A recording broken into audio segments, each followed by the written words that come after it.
Palm Sunday o Linggo ng Palaspas. Ang Palm Sunday o Linggo ng Palaspas o Domingo de Ramos ay ang araw ng paggunita ng mga Kristiyano sa matagumpay na pagpasok ni Hesukristo sa Jerusalem bago ang kanyang kalbaryo.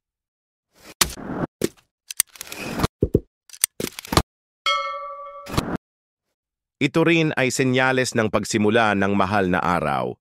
Ang Linggo ng Palaspas ay nag-ugat sa mga salaysay ng Biblia tungkol sa matagumpay na pagpasok ni Hesukristo sa Jerusalem, kung saan ang mga tao ay nakahanay sa mga lansangan na winawagayway ang mga sanga ng palma at sumisigaw ng Hosana.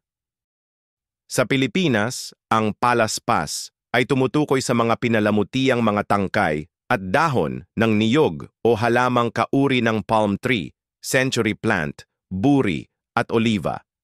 Ito ay dinadala ng mga Pilipinong deboto sa simbahan tuwing Linggo ng Palaspas upang mabasbasan ng pari habang dinaraos ang mahal na misa at upang muling isagawa o gunitain ang pagdating ni Jesus sa Getsemani kung saan tinanggap siya ng mga tao habang winawagayway ang mga dahon ng palma.